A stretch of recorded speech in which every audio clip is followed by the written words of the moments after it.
Chapter 20. The Destruction of Men and the Family. Teach your son about God, be all-powerful and absent. Since the 1950s, men have been losing power in the Western world. Women have been increasing in power, which is not necessarily a bad thing. Maybe women were underrepresented before?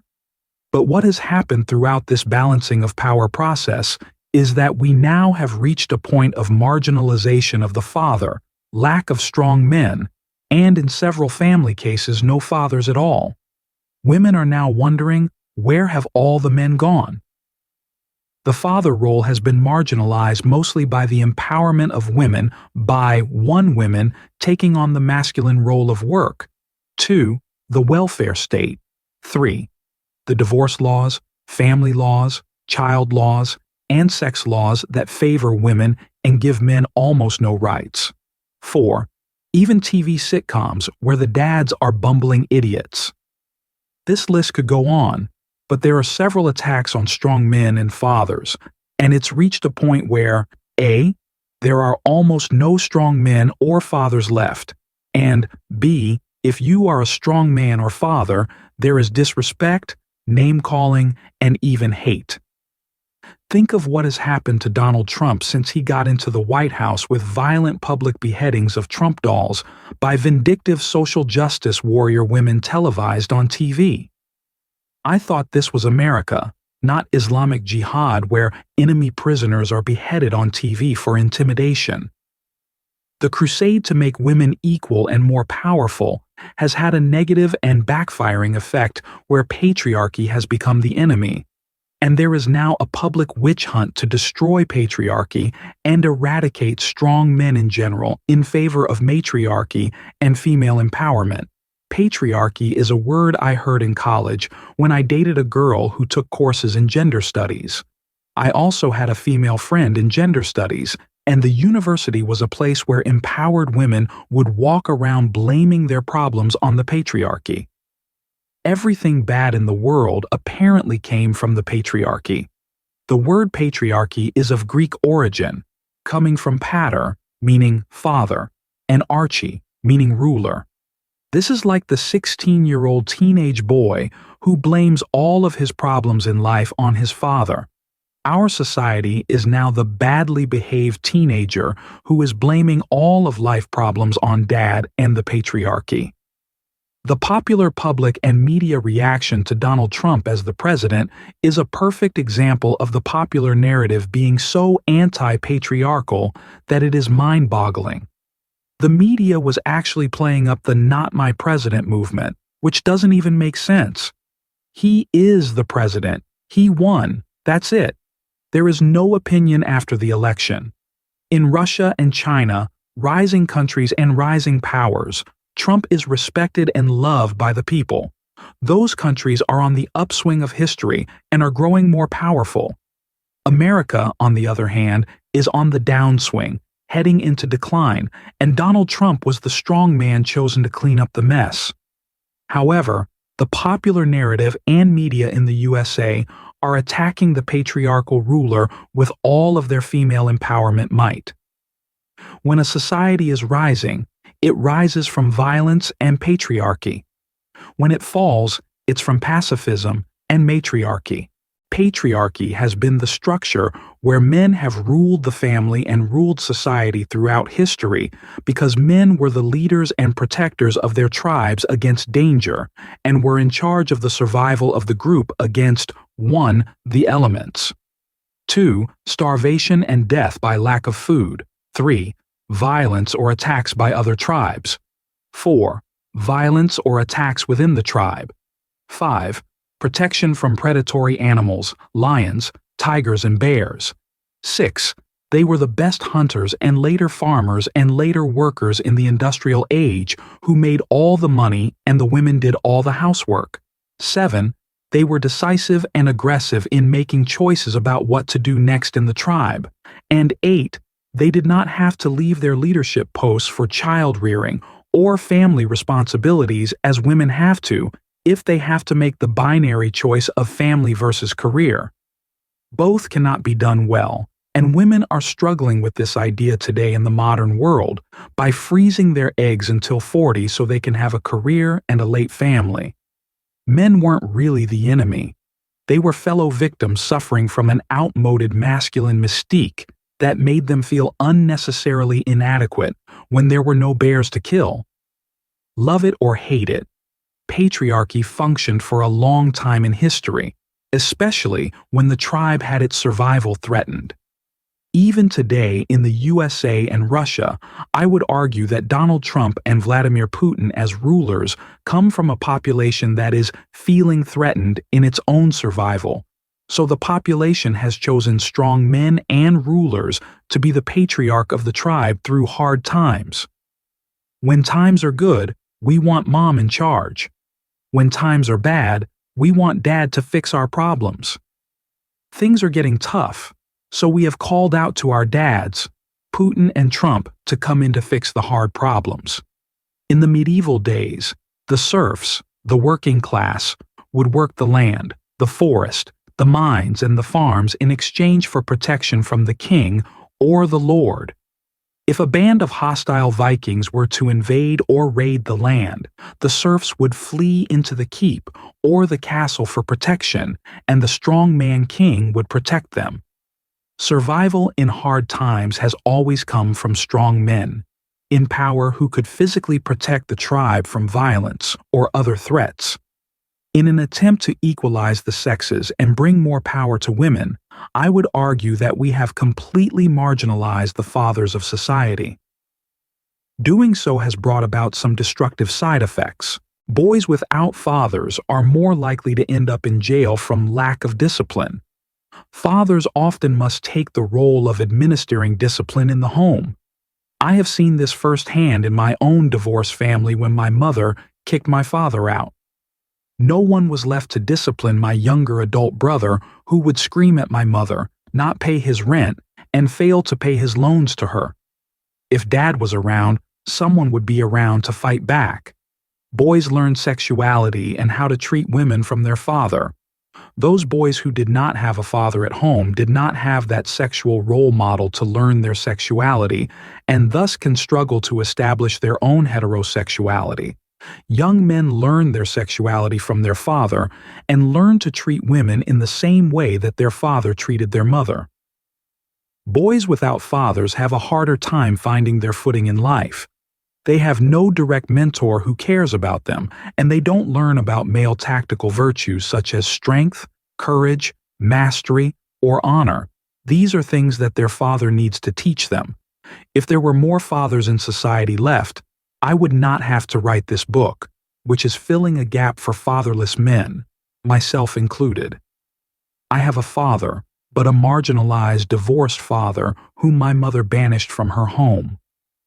I had to struggle from age 17 until today to find mentors and have flown around the world in the last 8 years hiring mentors, strong men around the world to teach me to become a leader in my business and several of the skills I should have learned from my father. This has cost me nearly $300,000 to learn from successful men, but I have made millions since my investment. The sad thing is, most men without good mentors will never make the kinds of investments to seek mentorship as I have. I am an extreme outlier. Coming back to the reigning strong man in the United States right now, President Donald Trump, he started with a $1 million loan from his father, Fred Trump, a $100 million man in his life. And some people, weak people, and dumb people, will claim that if they started with $1 million, they would be able to do what Donald did to reach multi-billionaire status. I would argue strongly against that. Fact: wealthy families, second generation has a 70% chance of losing wealth. Fact: third generation has a 90% chance of losing wealth. A wealth transfer from first to second generation wealth, so from Fred to Donald, has a 70% chance of failing. Donald's kids, Ivanka, Don Jr., Eric, Tiffany, and Barron, have a 90% chance of losing wealth. But I think Donald and his wives have done a good job of raising their children. I don't think there will be a loss of wealth in the third generation of the Trump family. The point is this: the real value for Donald Trump was the mentorship he received from his father. And Donald had to step out of his father's shadow and eclipse the empire that his father built. I would argue Donald has eclipsed his father's business into the luxury arena, a global brand, into television, and now as the president of the most powerful country in the world. The popular media and the popular narrative in society hate this success. They are jealous. They hate the strength. They hate masculine power. They hate it when Trump tells the cold, brutal truth like a man. This same hate is the hate that has been destroying fathers since the 1960s.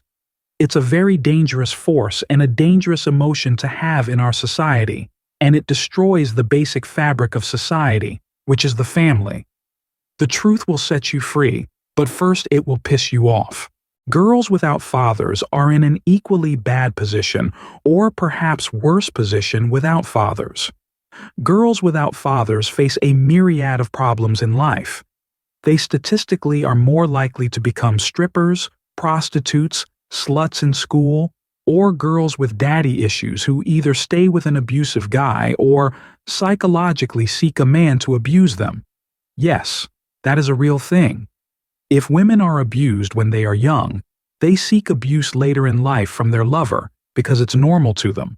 We all want normal. Girls without fathers are more likely to be insecure women, women who are unable to keep a man, and women who are unable to stay married. These young girls and women raised without fathers usually have a greater number of premarital sexual partners. When a woman reaches 15 premarital sexual partners, her chances of being able to have a stable marriage drop precipitously as per the chart below. Having a father in the home has major positive side effects, especially when compared to the negative side effects that we have already explored on boys and girls who do not have fathers. Homes that have fathers who are at least present in the home have the following benefits. Responsible fatherhood. Research literature generally supports the claim that a loving and nurturing father improves outcomes for children, families, and communities. In America, the world's current empire and the Rome of today, there are two major groups of men that are under major attack that are needed to be present in their families and be the strong fathers that are required to build a free and good society. The first endangered species of men is the white Christian male. The white Christian male is being systematically removed from the social discourse. He was once very important in the decision-making in society. When America was in its glory days, the white Christian male was very prominent in society indeed. He was a majority, and I would argue that America was made great and built on Christian and Judeo values. The birth of the country, and most of the good things that were produced in America, such as automobiles, freedom of religion, strong families, a strong military, strong religious morals, a well-defended functioning democracy, computers, and the internet, made America the richest nation on earth. Most of the innovation and initiatives came from white Christian males. Today, white Christian males are under attack and labeled as fascists, racists, sexists, homophobes, misogynists, Nazis, neo-Nazis, xenophobes, Islamophobes, and any other severe label to marginalize this group. This group used to be a powerful majority, and when it was a powerful majority, America was a very strong empire in the period of 1945 to 1970. This group is now becoming an endangered minority, and it's also a group that has been getting screwed on several things since the 1950s, including families, jobs, money, retirement, power, and influence. These people are frustrated, and many hail from the interior of the USA. They represent a major group that came out to vote for Donald Trump, a strong man, to save them from their problems. This is the group of deplorables, as Hillary Clinton put it, but it's also the group that built America and is now being thrown into the trash bin. The The second group that America desperately needs right now is black men. This group has an even worse deal than the white Christian males and consists of the black men who are systematically being enslaved. Slavery never left America. They just repackaged it and resold it under a different name. Right now, the statistics on black male incarceration in the USA are appalling. I don't think that black males are bad men. The black population in the USA has always received the worst deals from the American government. America always tries to whitewash its very racist history, and it likes to forget that America was a major supporter of the Nazis pre-World War II. The Bush family has been linked to helping Adolf Hitler rise to power, just like the Bush family has been linked to helping the bin Ladens in the 2000s. In the 1930s and 1940s, Adolf Hitler was celebrated twice on the cover of Time magazine, and once as Man of the Year, kind of like Barack Obama in 2012 was also Man of the Year. America is home of the Ku Klux Klan, which still operates today. Ironically, though, the KKK self-promotes on its website as a white male Christian protection group, which is the other major group of men under attack. It is ironic to talk about white Christian males, the KKK, and black males simultaneously under attack in the same breath, but such is the state of society. Men in general, white or black, are under attack in the USA. The black population in the United States has very discouraging statistics when it comes to crime, incarceration, drug use, family statistics, and education. The deck is completely stacked against black people, as it has always been throughout history in the USA. The saddest part about the current system for the black men and fathers in America is that when they enter the prison system, which is privately owned and a for-profit system in the USA, this seems corrupt. Criminals in prison are stripped of their voting rights and are forced to work for almost no pay.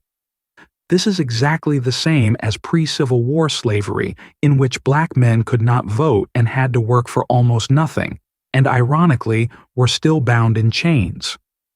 To destroy a group of people, simply destroy the men. This has been the strategy throughout history in wars: kill the men, rape the women, enslave the children. We can see the same pattern happening today in the Western world. Kill the men, marginalize them, rape the women. Women are giving themselves away sexually for free these days due to female sexual liberation. And enslave the children. Children nowadays have a lesser chance of economically succeeding than their parents. Give the children worthless and meaningless McJobs for little purchasing power. Minimum wage does not allow you to afford a 2-bedroom apartment in any state in the USA right now. Tell me, this is not enslavement of the children and future generations. This trend must be reversed, and it starts with fixing the men and bringing back the strong men. A group of people, a tribe with strong men to protect them, can protect the women and protect the children, but if the men are marginalized, dead, imprisoned, or enslaved, the women and children are exposed. We are seeing the exposure of women and children to the elements of survival today, and it isn't good for women and children. In divorce, sex, children, or family law, men have absolutely no power. Divorce today typically favors women over men when it comes to child custody, property, and money. The divorce laws are from a time when women could not work. The laws made sense back then to protect women from being cast alone into the streets with no money, no skills, and no way of surviving. Today, women are empowered, have careers, and many can make money and earn more than their husbands. But the laws still favor women over men when it comes to divorce. These prohibitive laws make young men question if they should even get married. I myself am 31, have money, own property, and severely question the legal and financial downsides and risks of getting married. It certainly is not an incentive to take the risk on something with a 50% failure rate and a potential loss of 70% of my wealth at the whim and emotions of a woman. Why should my existence and success in this world be tied to the emo tie-ins of one irrational woman? This is a rational argument that many young men are making today and opting out of women and families altogether. Porn and video games can fill most of the needs instead. To bring back families and marriages, these laws need to be re-examined and brought into the reality of the modern world and the modern change in the balance of male-female power. Another unspoken factor with marriage and divorce is the fact that the welfare system favors women over men as well. The welfare systems of the Western world will typically pay per child, and women usually have the custody of the children. In some ways, the welfare system has replaced the need for men as a provider, whereas in the past, women with children were in dire need of a man to provide for them. Today, there is no need for men at all. Single women with children can be figuratively married to the welfare system in lieu of marriage to man as a provider, and thus, if they emotionally don't like their husband or common-law boyfriend on a bad day, they can divorce him, attack all his property, money, wealth, way of life in perpetuity, take his kids, and then go to the welfare system for survival. Women used to need men for survival. Now they have welfare for that. I take business coaching from a company called E-Myth, created by a man named Michael Gerber. Michael Gerber wrote the brilliant book on entrepreneurship called The E-Myth, but I found out that he doesn't own his company anymore because his wife took his company in the divorce. This is madness. She can take the man's life's work just through the emotions and whim of a divorce? This scares me as an entrepreneur and makes me not want to be married. Why would I risk my life's work and my intellectual property on the whim of a woman? How is it that divorce is allowed on merely the grounds of emotional dissatisfaction? In the pre-welfare days, women needed to stay with men and work out the marital problems because there was no welfare safety net to jump into if they wanted to leave their husband. This made women really think about divorce and splitting up the family because the downside and the risk to the woman were real. The major problem with the destruction of the family is the current divorce rates that hover around 50%. As stated earlier, divorce destroys 70% of a family's wealth and creates a multitude of problems for both parents and children. We live in a divorce culture now where if we simply don't like our spouse anymore, we divorce them. If we find them unsexy because they are fatter, older, or balder now, we divorce them. If they have an affair, we take no responsibility for lack of sexual connection and instead divorce them. If they aren't making enough money or make too much money, we divorce them. The answer to most marital problems is now divorce. There is a piece of wisdom that says, never take advice from someone who doesn't have what you want. But a shockingly common practice today is for people in relationships to take relationship advice from single people. The single friend who can't hold a relationship together says, get a divorce. The therapist who is single and hasn't been on a date in 10 years says, get a divorce. The message across the board from single people to married people when times get hard is usually, break up, find another person. The costs of acquiring a new marital partner are huge. Dating is expensive, takes a long time, the courtship process is a pain in the neck, and if you are older, 30, 40, 50, 60, 70, 80, 90, the older you get, the harder dating gets. Dating was fun in my 20s. I was young and dumb, and so was everyone else. In my 30s, dating is a waste of time. The women left over who are my age at 31 are 1, ugly, 2, fat, 3, if they are pretty, they have a child from a previous marriage or boyfriend that I do not want to look after, 4, have a lot of mental problems from previous relationships, 5, are meaner to men because they are jaded, 6, in a big hurry to get married and tie up a guy, especially one with some money, 7, aggressive and want to know if you are in or out right away. Rightfully so, they are running out of time. 8, aging horribly if they haven't taken care of themselves, or 9. Adopting all sorts of masculine traits from having to survive on their own and make their own money. Some of these masculine energy women seem more like men than women. I imagine these problems compound over time the older you get. After her divorce, my mother received an extremely rude awakening at the realities of dating as a woman at 50. My mother used to be a hot girl when she was 18 and younger. She dated the alpha male athletes in high school and was pursued by the local NHL hockey players in town. She was engaged several times and must have been a prize back in the day. After she divorced my father, she was in her 50s, had extra weight, short hair, and was entering the dating pool of men. Women in a study by Match.com always find a man their age to be most attractive until they reach 45. Beyond that, they always want a 45-year-old man who is at the peak of his sexual value. My mother was courted by men who were 60, 70, or even 80 years old. This was a huge turnoff for her.